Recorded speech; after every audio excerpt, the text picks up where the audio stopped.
Eu sou a pastora Ângela Durigan e, como escritora, eu gostaria de falar com vocês um pouquinho sobre a baixa visão.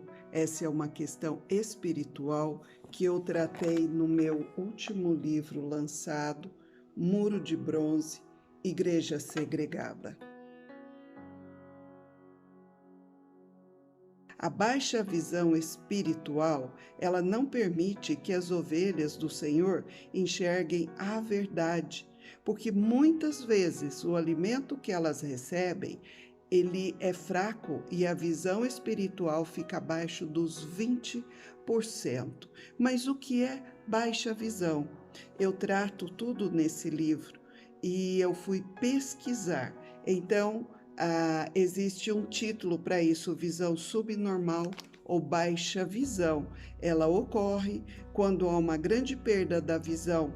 A visão fica abaixo de 20% nos dois olhos, mas com alguma funcionalidade preservada, ao contrário da cegueira. Segundo o relatório do Conselho Brasileiro de Oftalmologia, cerca de 4 milhões de pessoas sofrem desse mal.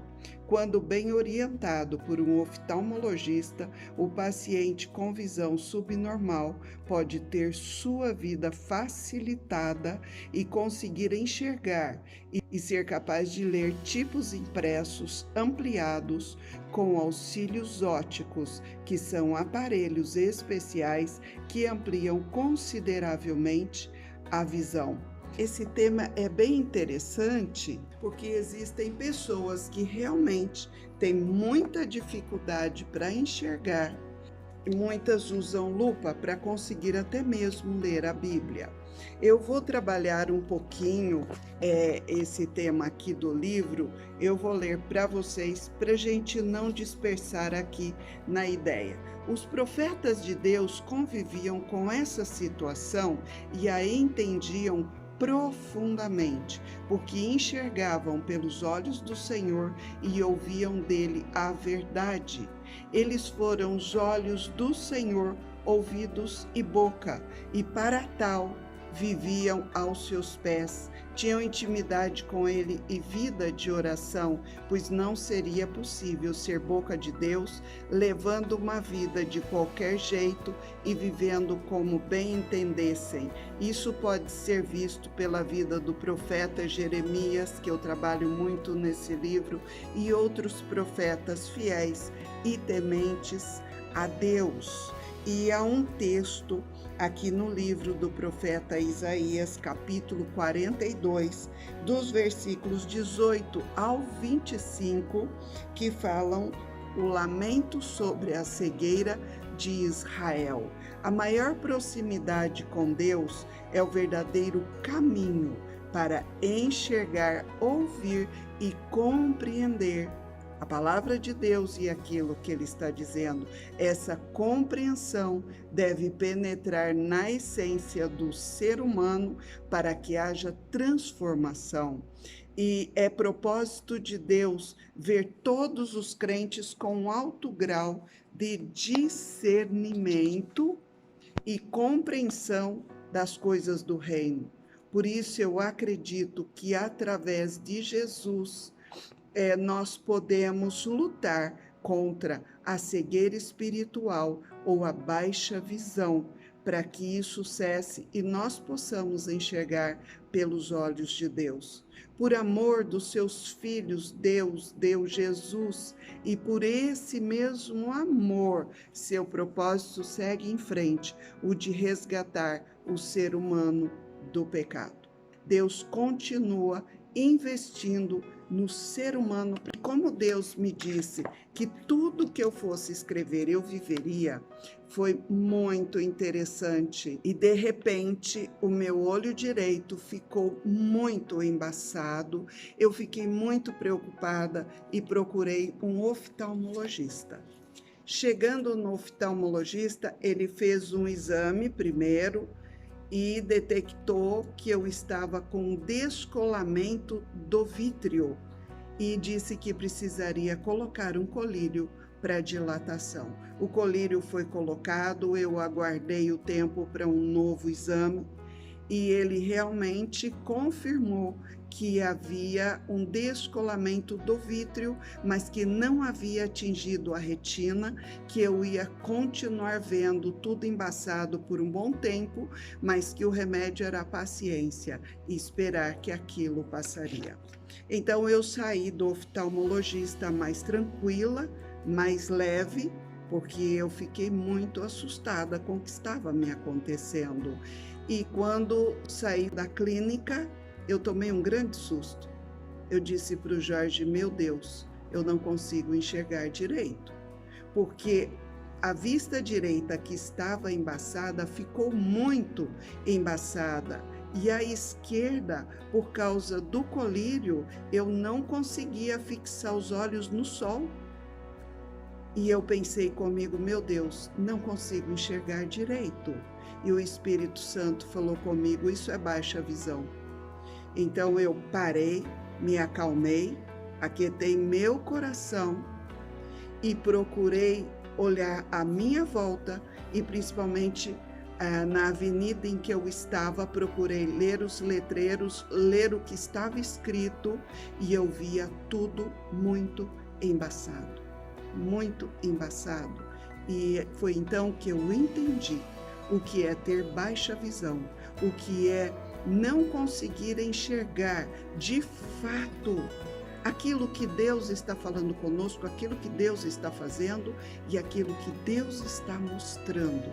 E a partir daí eu pude entender verdadeiramente o que é enxergar pelos olhos de Deus e o que é ter cegueira espiritual ou baixa visão. Um personagem da Bíblia que teve baixa visão foi o apóstolo Paulo. Ele era doutor da lei, fariseu dos fariseus, conhecia a palavra de Deus, o Antigo Testamento, mas ele não enxergou o Senhor Jesus como o Deus da vida, como o Messias, o Salvador, e perseguia os cristãos. Até que ele teve um encontro verdadeiro com Jesus na estrada para Damasco. E ali ele ficou completamente cego.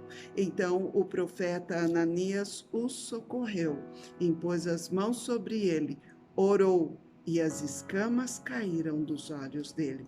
Paulo passou de baixa visão a plena visão espiritual de Deus e da vontade de Deus para as nossas vidas.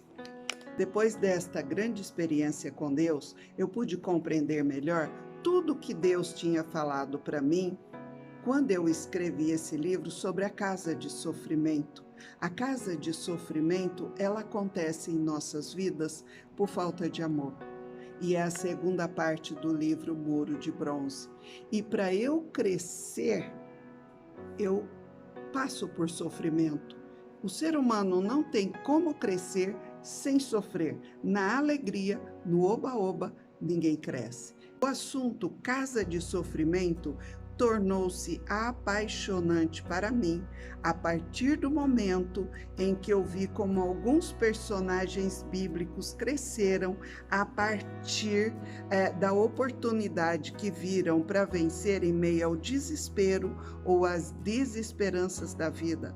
Eu compreendi como cada pessoa pode crescer saudavelmente a partir do sofrimento se souber enxergar de outra forma cada situação adversa. É preciso ver a oportunidade para crescer e vencer a cada momento, especialmente se a casa de sofrimento for intensa. Se aquele momento que você está passando for de grande sofrimento, você precisa aprender a olhar com os olhos de Deus para ver a oportunidade de crescer no meio do caos. Nesse momento, não se pode parar de enxergar, é necessário olhar pelos olhos do Senhor, pensar como Jesus olharia cada situação e como ele agiria em cada uma delas. Se sofrer faz parte da vida, crescer é consequência do sofrimento. Sendo assim, todo aquele que quer fugir do sofrimento, fatalmente irá repetir na prova. Preste atenção e, consequentemente, terá que viver tudo de novo. Isso não é um desejo, não é uma profecia, mas uma realidade na vida de todo ser humano. Não há como crescer sem passar por provas e provações. A dor transforma todo aquele que quer ser a imagem e semelhança cada dia mais de Deus, as quais foram afetadas pelo pecado. É duro sofrer, e muito mais duro é passar por humilhações, conviver com feridas, às vezes profundas, gastando tempo para superá-las. Entretanto, se todos que passam por elas parassem e avaliassem o quanto é importante investir tempo para crescer, não pulariam etapas, fugindo dos problemas, deixando de vencer suas limitações para expandir sua cosmovisão de mundo e vencer e viver a vida de Deus. E eu quero deixar uma pergunta aqui para você. O que você enxerga? Como você está enxergando as coisas de Deus e da sua vida? Quanto você enxerga? Qual é o grau da sua lente espiritual? Ou você vê pelos olhos de Deus? Pense nisso. Leia esse livro que eu acredito que vai te ajudar bastante a ampliar a sua visão espiritual. Deus te abençoe e um grande abraço.